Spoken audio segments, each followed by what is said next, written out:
कप्तान गिल हुए एक्सपोज। इन 4 गुनहगारों के कारण मैनचेस्टर टेस्ट पारी से हारेगा भारत। यार अगर मैं बात करूं इस टेस्ट श्रृंखला की तो 3 मुकाबले समाप्त हुए इस मुकाबले से पहले और वहां पर भारतीय टीम लीड्स में हारी है, लॉर्ड्स में हारी है, लेकिन कभी ऐसा प्रतीत नहीं हुआ है यार कि इनके कंधे गिरे हों। ये मुकाबला खत्म होने से पहले ही मान बैठे हो कि मुकाबला हार चुके हैं। लेकिन मैनचेस्टर टेस्ट मुकाबले की अगर मैं बात करूं तो शर्मनाक, शर्मसार कर देने वाला प्रदर्शन आ रहा है भारतीय खिलाड़ियों का। और तीसरे दिन तो एक सेटबैक की तरह आया जहां पर ऐसा महसूस हो रहा था, ऐसा प्रतीत हो रहा था कि भारतीय लड़ाके मान चुके हैं कि वो मुकाबला हारने वाले हैं, वो ये श्रृंखला गंवा चुके हैं। हाँ, ऐसा एहसास आ रहा था, कंधे गिरे हुए थे भारतीय खिलाड़ियों के, वो छोड़ चुके थे मुकाबला, ऐसा जहनी तौर पे लग रहा था। भाई साहब, ये जो भारतीय टीम की परिस्थिति हुई है उसमें सबसे पहला और सबसे बड़ा गुनहगार खिलाड़ी कोई है तो वो कप्तान शुभमन गिल है।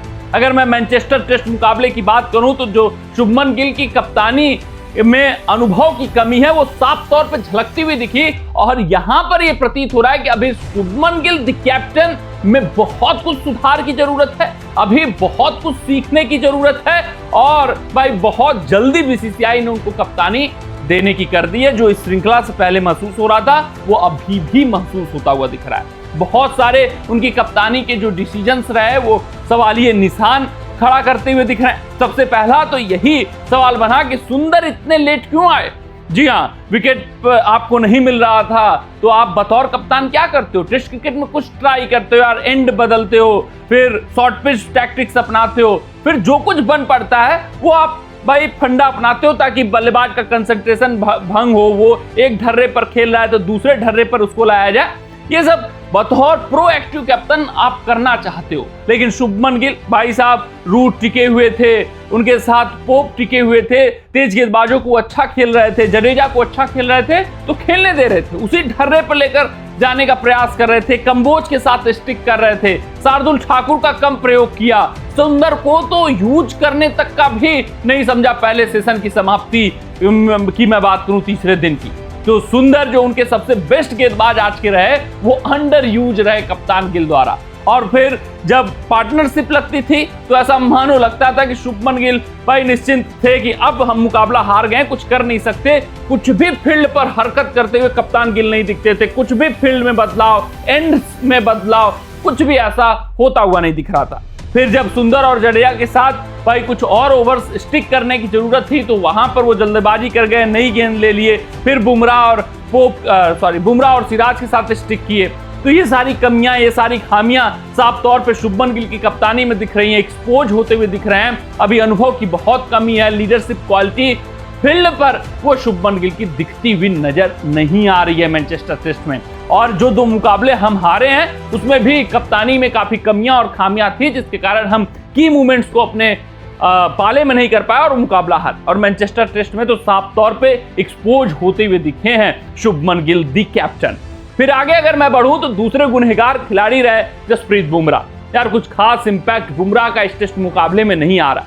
यही नहीं, जो आंकड़े इस वक्त सामने आ रहे हैं जसप्रीत बुमराह के भाई इस टेस्ट श्रृंखला में वो भी आश्चर्य कर देने वाले हैं। अगर मैं बात करूं बुमराह के औसत की इस टेस्ट श्रृंखला में तो टॉप 7 इंग्लिश बल्लेबाजों के खिलाफ 41.66 का औसत है और टेल के खिलाफ 7.16 का। मतलब जितने विकेट्स आपने बुमराह के देखे हैं वो अक्सर टेल्स के खिलाफ आए हैं इस श्रृंखला में। इसी वजह से जब बुमराह खेले हैं भारतीय टीम बैकफुट पर आई है क्योंकि टॉप ऑर्डर के विकेट चाहिए होते हैं और बुमराह नहीं दे पाए हैं इस श्रृंखला में। आज भी यही देखने को मिला मैनचेस्टर टेस्ट मुकाबले में। जेमी स्मिथ का जो विकेट मिला वो बुमराह का पहला विकेट था। यहीं पर भारतीय टीम काफी बैकफुट पर आई क्योंकि जब आपका लीडिंग पेसर विकेट ना ले पाए, लीडिंग पेसर इनइफेक्टिव दिखे तो यही असर होता है। अगर तीसरे खिलाड़ी की बात करूं तो मोहम्मद सिराज यार मेहनत कर रहे थे, अथक प्रयास कर रहे थे, लेकिन कुछ खास इनके हाथ भी नहीं लगा। कंडीशंस भी काफी बैटिंग फ्रेंडली हो गए मैनचेस्टर के, आसान थी बल्लेबाजी करना और वहां पर पोप, स्टोक्स, जो रूट मैराथन पारी खेलते हुए नजर आए और इंग्लैंड को कमांडिंग पोजीशन में पहुंचा चुके हैं। सेम विद का अंशुल कंबोज, उनकी भी गेंदें कुछ हरकत करती हुई नहीं दिखी। भारतीय टीम इन 3 जो तेज गेंदबाज थे उन पर काफी निर्भर होती हुई दिख रही थी।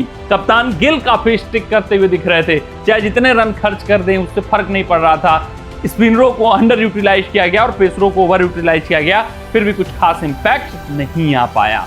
तो ये 4 गुनहगार भारतीय टीम का बेड़ा गर्क कर चुके हैं। पारी की हार के कगार पर भारतीय टीम खड़ी है, क्योंकि अगर मैं बात करूं इंग्लैंड के फर्स्ट इनिंग टोटल की तो 544 स्कोरबोर्ड पर लगाए जा चुके हैं। 186 रन से इंग्लैंड आगे है और अभी 7 ही विकेट गिरे हैं। बेन स्टोक्स दी कैप्टन अभी 77 रन के व्यक्तिगत स्कोर पर खेल रहे हैं। लेकिन आज चर्चा जो रूट पर होनी चाहिए भाई, जिस तरीके से मैराथन पारी खेली है, जिस तरीके से अपना क्लास दिखाया है, टेस्ट में सबसे ज्यादा रन बनाने की बात करूं तो वो दूसरे स्थान पर आ गए हैं। पॉन्टिंग, संकारा, राहुल द्रविड़ जैसे दिग्गजों को एक ही पारी में पीछे छोड़ डाला है। 150 रन 248 गेंदों पर 14 चौका मारा।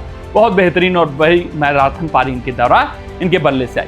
कमेंट सेक्शन में कमेंट करके बताइएगा आपको क्या लगता है, भारतीय टीम पारी से हारेगी या फिर उनके बल्लेबाज वापसी करा सकते हैं। मिलते हैं आपसे अगले रिपोर्ट में, तब तक अपना ध्यान दें, सुरक्षित रहें, स्वस्थ रहें, मस्त रहें।